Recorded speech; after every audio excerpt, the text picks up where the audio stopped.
Hello guys, so I'm thinking about the historical context of continuous poverty, like wars, like in context of my family. So we are original from Kotar area, which is close to Dubrovnik. You know it is a King's Landing. And what I know is that in the 1600s, in the 1640s, there was a big war in the area. This is what I know from tales, and then I checked the history, and everything makes sense. It was a Candia war between Venice and Turkey, Ottoman Empire, and so you can check it out like on Wikipedia and stuff. Links below, if any. Point is, in Montenegro and the Kotor area, which was Kotor was under Venice, then Dubrovnik was Republic, then Neum was under Turkey, and then later on Makarska, Spalato, Spalatus, Split, Zara, Sebeniko, Šibenik, Zara, Zadar, Trogir, Krau, etc. So that was all under Republica Serenissima, under Venice. And so it's a complex history. This is not a history lesson. So they've been basically fucked in that war. There was like a big fuck up. Turks even invaded Herceg-Novi, which is in between Kotor and Dubrovnik, like next to Dubrovnik, like next door, like you're there. Beautiful town, excellent castle, and there was a big battle between Christians and Ottoman Turks, Muslims. So genocide in the area because Turks been killing. So they've been like run away, and Venice deployed them again in Novigrad, Castro Novis, near Zadar, as the soldiers again who survived to repopulate it because Turks again eradicated everybody in the 15th century who had Čakavski dialect in the area. Čakavica was the area. Then Ikavica dialect came with Serbs and Croats new again. It was all Croat before. Only Nin survived in Zadar. Nin Croatian, Zadar Italian, Nin Croatian. Zadar od Zara. Daj mango! Mango, stalno nešto. Ajde, upadaj. When you have a cat, that's how it is. You know it. If she wants, she wants. That's it. So she lets you know. Point is, so they moved there, and in the 19th century they moved like 2 kilometers away to Paljuv as herders because there was nothing else. They had some piece of land. They had cattle, sheep and cattle, cows and goats and donkeys and horses, lots of it, and like they've been growing it. Before they've been like soldiers, now they were not needed anymore. So here you go. And so Krajina is that area, Serbian area, of course Croatian area, it's all Krajina. Otočac is next door, Benkovac is next door, 5 kilometers away, and etc. It's all in the area. And a little bit further away, not that much. So now I'm thinking like, okay, Second World War also brutal, also post-war lots of executions. Although area was mostly partisan because they've been simply drafted by them. And it was actually Yugoslav army back then. So they have shitloads of British and American weaponry, British uniforms. Here you go, 1944, let's go. 1 year before the war. Okay, you're the bosses, boom, let's go. So that's how Grandpa ended up in partisans. Totally non-volunteer. Taken by force. Also fought here in this area. Basically shooting in the air. He didn't want to kill Germans because he was working on Autobahn Munich, Berlin in 1931, when he was a young man. He was born in 1911.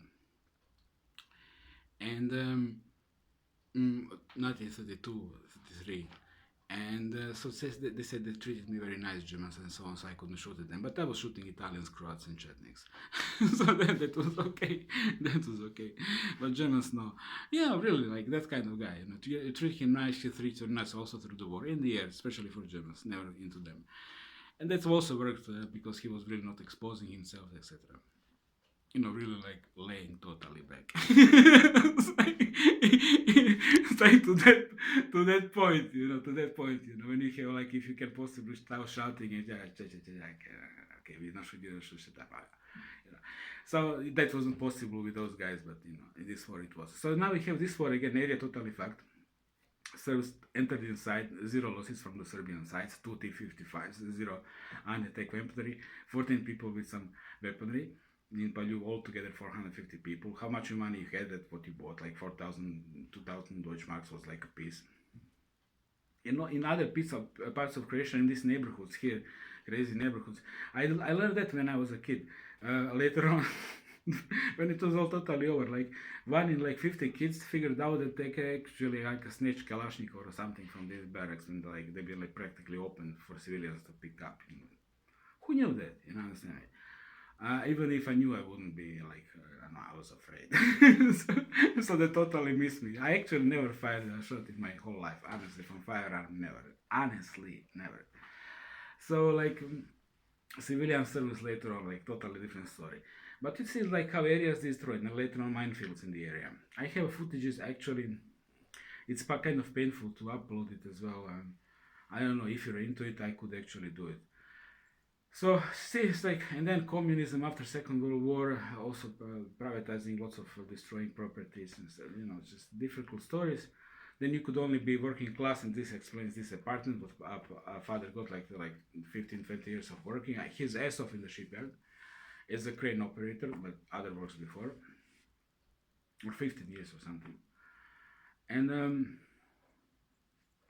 so, it's like, this is the context. This is the context of the matrix for the 90%, or for what one British aristocrat said, for us plebs. There is nobility, Patricij, and there is Puchani. Patricij, Puchani. Dubrovnik was that, Patricij, Puchani. They have a big senate, veliki senate. Patricij only, or nobility. They speak about political matters, and then they have a small senate, malo vijeće, where they actually vote. Even with the soft balls.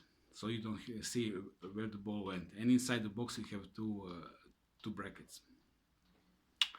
Very sophisticated diplomacy and everything. So it's like, and they're only political body. And others, working force, they can be rich. That's the whole point. They can be rich, but they're not political body. So interesting, republic. And of course, lots of manufacturing. Apart from a whole nobility, there every single one is a trader. So I'm explaining you the concept, and these guys are also into production. So also explaining the layout of Dubrovnik. If you're from that area, you know which part.